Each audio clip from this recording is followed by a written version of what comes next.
You ever feel the earth stop spinning? Because that's what happened when my wife, Amanda, clinked her glass, flashed that rehearsed smile, and announced, in front of everyone I love, that she was pregnant. Not with my child, but with my younger brothers. It was my birthday party, my house, my friends, my family, and she stood there, dressed in the red dress I bought her, with one hand on her belly like some kind of trophy wife in a soap opera. I have something amazing to tell you all, she chirped, eyes sparkling with the same venom I'd seen only in snakes. I'm pregnant. We're expecting. Applause, cheers, laughter, until she added with perfect dramatic pause, and it's Jake's. Jake, my little brother, the same punk who used to steal my bike, my toys, my spot at the dinner table. Now he'd stolen my wife. People gasped. Someone dropped a glass. My mother reached for a chair. My father stared blankly like he was watching a football team fumble a game-winning pass. But Jake, that smug bastard, had the audacity to lean back in his chair, arms folded, and laugh. And then he spat the words I'll never forget. Taking your wife is just a bonus, bro. The real thrill? Watching you lose again. Just like when we were kids. Some people are just born losers. Silence. That kind that hurts your ears. Amanda didn't even flinch. Didn't apologize. Didn't look ashamed. She just stood next to him like they were proud to humiliate me in front of everyone. Like I was the fool for not seeing it sooner. I stood. I didn't shake. I didn't scream. I simply raised my glass. Really? I said, smiling like I just found $1 on the street. You didn't hear the latest news? Jake squinted. Amanda tilted her head. And then Jake's face turned pale. He collapsed to his knees. Because they didn't know. They didn't know what I'd already discovered. They didn't know that 3 days ago, I hired a private investigator. Or that I'd seen the hotel receipts. Or that I'd confronted Amanda's OBGYN and found out something priceless. I had the results in my jacket pocket. And it was time to burn this whole show to the ground. But let me rewind for a second. Let me tell you how we got here. Because this betrayal, it didn't start tonight. It started months ago, when Amanda began treating me like a roommate she despised. She stopped asking about my day, stopped touching me, started working late, started locking her phone. And every time I brought it up, she flipped the script. I was too paranoid. I was controlling. I was jealous of her success. She lied to my face so casually it felt rehearsed. The signs were all there. I just didn't want to believe it. Because when you love someone, you don't want them to be the villain. You want them to be misunderstood. But Amanda wasn't misunderstood. She was a monster, a manipulative, cold, calculating scoundrel who'd used my kindness as a doormat. And tonight, she made sure the whole world saw me as her punching bag. But they didn't know I came prepared. Tonight wasn't just a party. It was the finale. And if she thought I was going to cry or crumble, she was in for one hell of a twist. I used to think Amanda was just tired. That's how it started. The late-night showers. The sudden interest in yoga, though she never came back sore. The work trips that coincided with Jake's weekend disappearances. At first, I told myself she just needed space. I remember one night vividly, maybe 2 months before the party. We were lying in bed, backs to each other. The silence between us was so loud, I swear I could hear her heart beating. For someone else. I reached over, touched her shoulder. She flinched like I was a stranger. You okay? I asked. She gave me the same answer she always did when I got too close to the truth. Just tired. But she wasn't tired. She was drifting. And I was too blind or too hopeful to see how far she'd already floated. The first time I truly suspected something was when I found her second phone. Yeah, second. Hidden in the back of her makeup drawer. It was off. Locked. But a cracked screen revealed just enough of a preview. See you at the cabin next weekend, Redheart. I didn't recognize the number. But I didn't need to. I knew. And when I checked Jake's Instagram, because even scumbags need to flex, I found a photo. A cozy fire. A red wine bottle. A woman's leg resting over his. You couldn't see her face. But I'd bought those boots last Christmas. Amanda told me she was visiting her aunt in Phoenix that weekend. She lied with such ease. I started to question every story she'd ever told me. But I wasn't going to confront her yet. I needed proof. So I did what any man on the edge of a breakdown would do. I hired a PI. I gave him 2 weeks. He only needed 3 days. Hotel rooms booked under fake names. Surveillance footage. Parking tickets paid in cash. And the icing on the cake. A grainy but clear photo of Amanda kissing Jake in the parking lot of our family lake house. The same place she and I got engaged. The same dock where she cried and said she'd never love anyone else. Turns out she meant never love anyone else for long. I didn't confront her right away. No, I played my part. Smiled at the right times. Bought her favorite wine. Even planned the birthday party like nothing was wrong. Because I knew if I waited, she'd hang herself with her own lies. And she did. Oh, she did. What made it worse, what twisted the knife, was how happy she acted when she was lying. She'd dance around the house, laugh louder than usual, almost as if betraying me made her feel alive. Like I was some boring obligation and Jake was her exciting escape. She didn't just cheat. She mocked me with it. And Jake, he knew what he was doing. He knew I always came second growing up. Second in grades. Second in sports. Second in affection. Now he made sure I was second in my own marriage. But what they didn't know, what they never expected, was that I wasn't going to play the victim this time. I had something else up my sleeve. Because there's one rule my father always taught me. When someone hands you a blade, don't drop it. Turn it around. The test results were coming. I'd already spoken to her doctor. And when the truth hit the table, the baby wouldn't be Jake's. It wouldn't be mine either. It would be nobody's. Because Amanda wasn't pregnant. She just thought she was. And what I did next would change everything. The day before the party, I sat in my car outside the OBGYN's office, holding the sealed envelope in my hand. I hadn't opened it yet. The temptation burned through my fingers, but I wanted Amanda to hear it with everyone watching. That was the only way I'd get justice. Not through courts or fists, but through truth. Amanda had lied for so long she started believing her own fiction. And that fiction was about to collapse in 24 hours. That night, she came home humming. Actually humming. Like she was in a Disney movie and I was the dumb husband with no clue what was happening behind the curtain. She put her purse down, took her shoes off and walked over to me. I was thinking, she said, brushing invisible lint off my shirt. We should do something special at your party. Something memorable. Oh, I think it's going to be unforgettable. I told her with a smile that probably looked more like a snarl. She raised an eyebrow but didn't press. She was too confident, too sure of her little performance. And then came the night, the party, my execution, or so she thought. She wore that red dress like a queen preparing to deliver a royal decree. Jake hovered nearby, sipping his drink, cocky as ever, nodding to guests like he already owned the room. They thought they were untouchable, invincible, but they didn't realize they'd just handed me the detonator. I watched her the whole time, every fake smile, every pat on the belly she wasn't really pregnant with, every manipulative glance at Jake.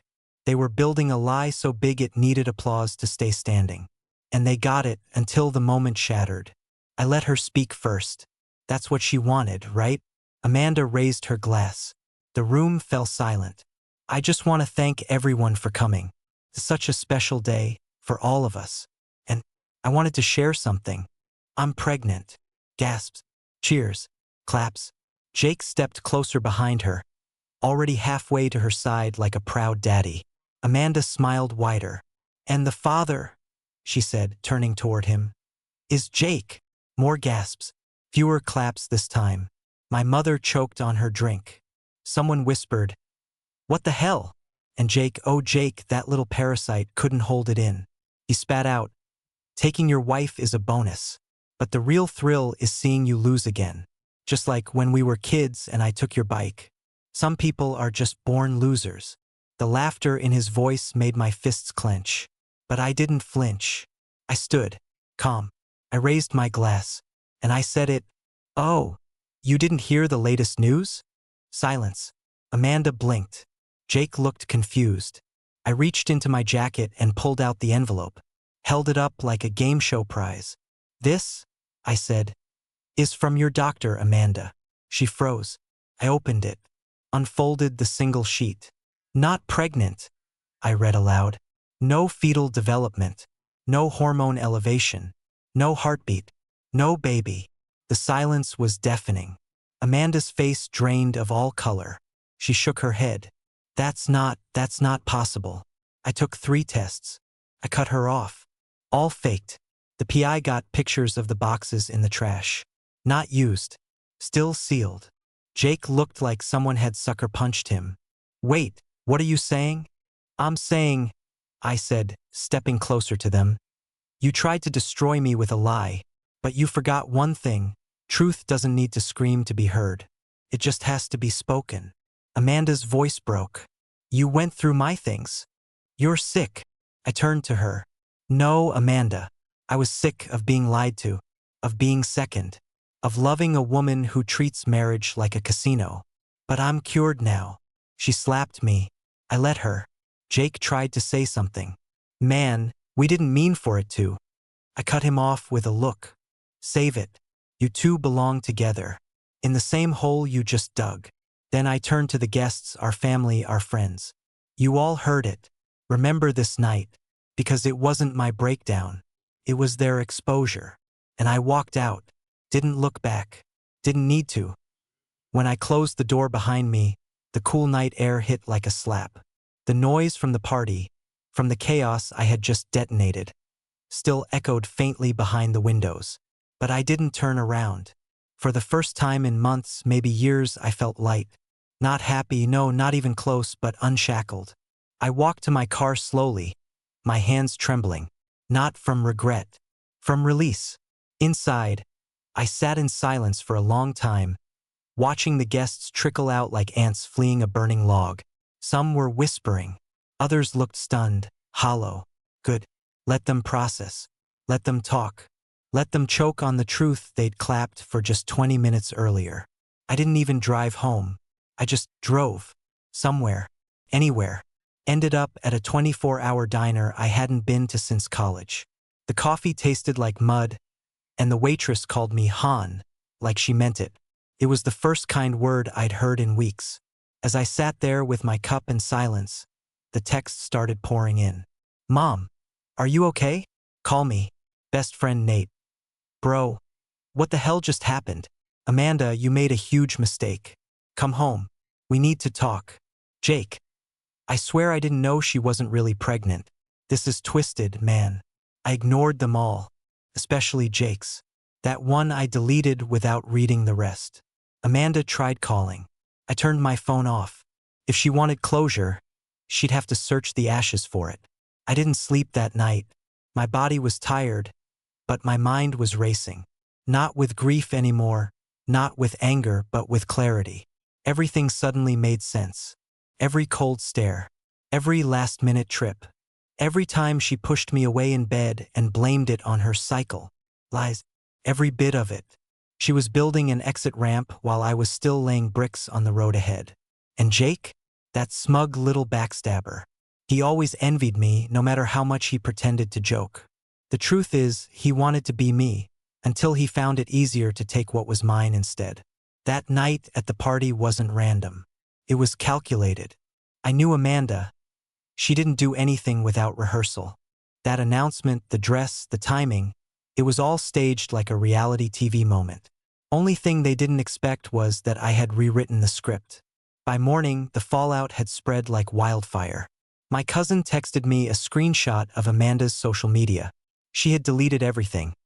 Our wedding photos, her pregnancy announcement, even pictures of Jake. She was trying to backpedal hard. But it was too late. People talk. People remember. Especially when you humiliate someone in front of 50 witnesses. When I got back to the house, it was quiet. She wasn't there. Her stuff was gone. Good. I didn't want to see her. Didn't want her explanations or fake tears or dramatic. How could you? Speeches. What could she say? Anyway, that wasn't the real me? Please, The real her was the woman who smiled while twisting the knife. And Jake? He didn't show up. Coward, probably ran to his apartment or booked a flight somewhere to hide. He was always good at ducking the consequences. The place felt empty without the lies, like it could finally breathe again. I stood in the doorway, keys in hand, and said it out loud to no one. She's gone. And for once, it didn't feel like a loss. It felt like survival. The days that followed felt like walking through the ruins of a house fire. You know, there used to be warmth, pictures on the wall, furniture in its place. But now, everything's charred, and you're left standing in the ashes, wondering how long you were blind to the smoke. Grief didn't come in waves, it came in punches. The first punch hit when I opened the closet and realized half of it was empty. Amanda hadn't taken everything, but what she left was worse. Little reminders of her that clung to the air like cheap perfume. A hoodie of mine she always wore. A book I'd bought her with a note inside, to us, forever. You're my always. A lie, inked in my own handwriting. I threw the book in the trash. The second punch came when I walked into the kitchen and saw the coffee cup she used every morning. Same spot, same lipstick stain. I threw that away too. But no matter how many objects I removed, the memories stayed. And the third punch, that one was invisible, came when I sat down alone for dinner. No background noise, no one to tell me how their day went. Just the sound of silverware on ceramic and the weight of silence. That's when it started to settle in. I wasn't just betrayed, I was abandoned. By the woman I built my future around. By the brother I trusted with everything. At first, I questioned myself more than them. Maybe I was boring. Maybe I wasn't enough. Maybe Jake was right. I'd always been the loser. That's what betrayal does. It poisons your self-worth before it even touches the people who hurt you. But then something shifted. On the fifth day, I woke up and realized I hadn't cried. Not even once. I'd been angry, numb, bitter, but never broken. Because deep down, I knew this wasn't about me.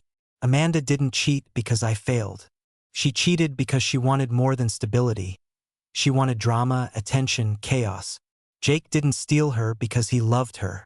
He did it to win some twisted competition he created in his head years ago, where I was always the finish line he couldn't cross. They didn't destroy me. They freed me, and I was going to make sure I came back stronger.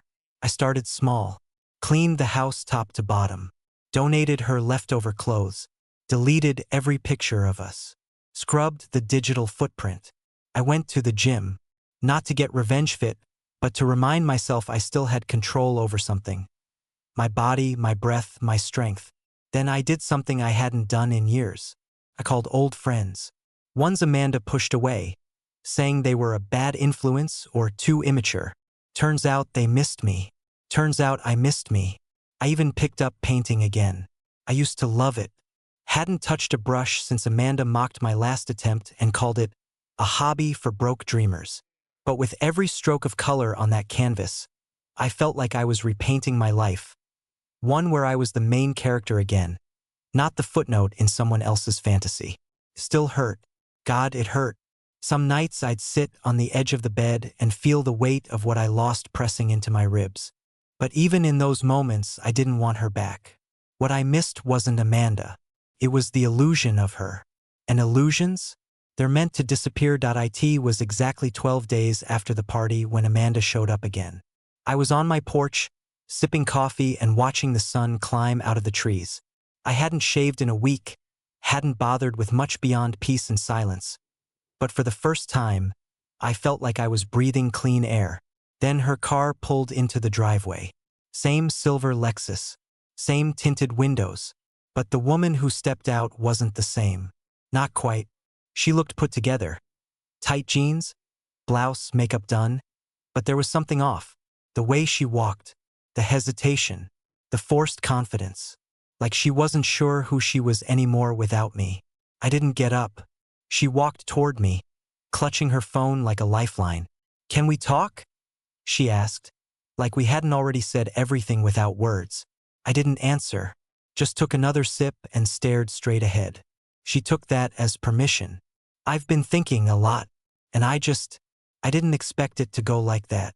Still, I didn't speak. I mean, I didn't mean to humiliate you, she continued. It got out of control. Jake, he told me to do it at the party. He said it would be easier that way. I didn't want to. I turned to her. You didn't want to? Amanda, you wore red. She blinked. What? That dress. You knew it would draw attention. You rehearsed that moment like it was your Oscar speech. Don't act like you got pushed into anything. You loved it. Her lips tightened. So what, you're perfect? You never made mistakes. I laughed, bitter and clean. My mistake was marrying you. Her expression cracked.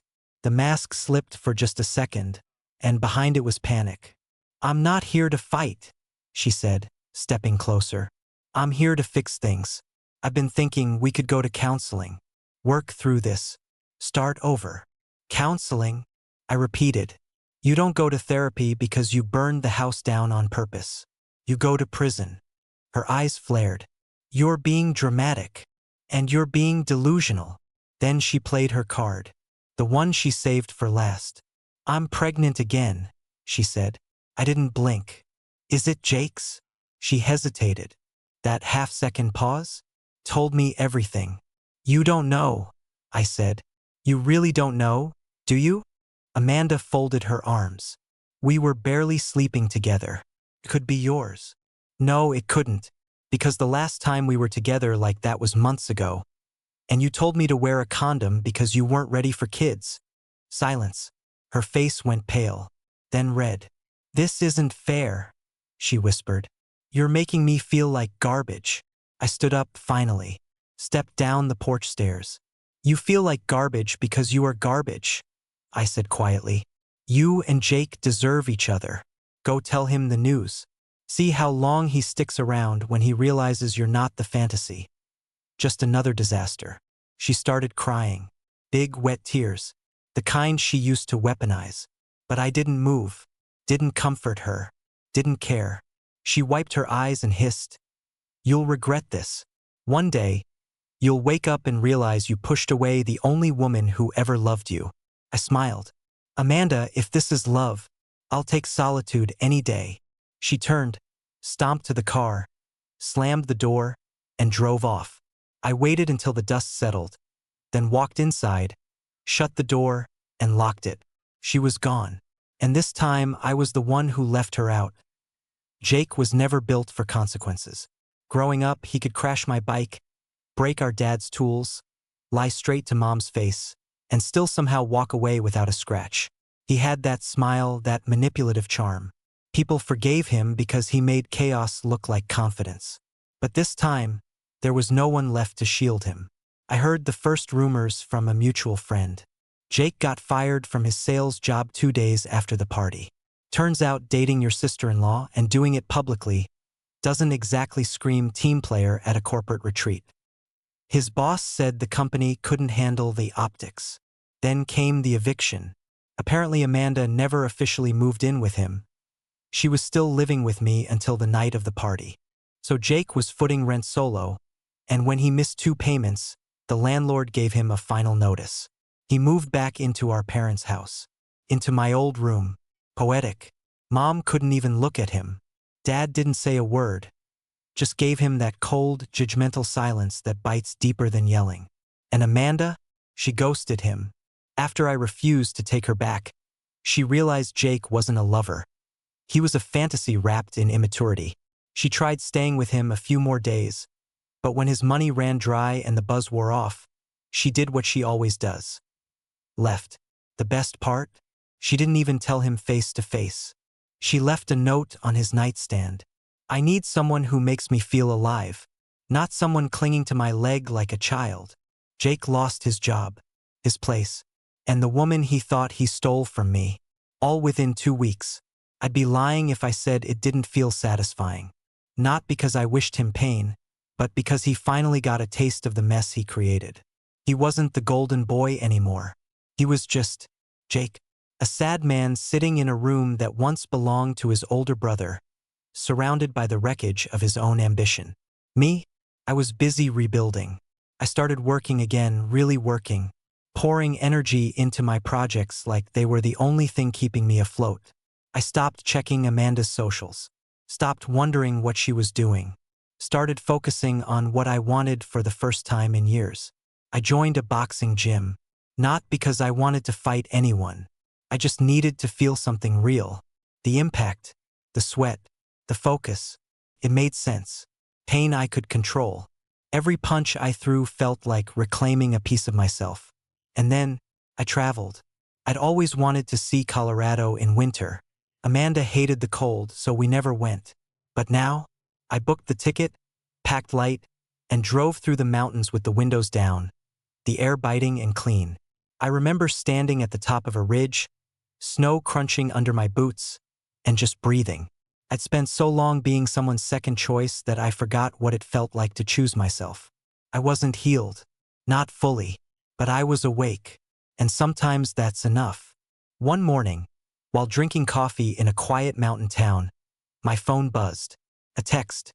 "Jake, I messed up. You were always better than me. I just couldn't stand living in your shadow." No apology, just admission. I didn't reply, because finally, he wasn't in my shadow anymore.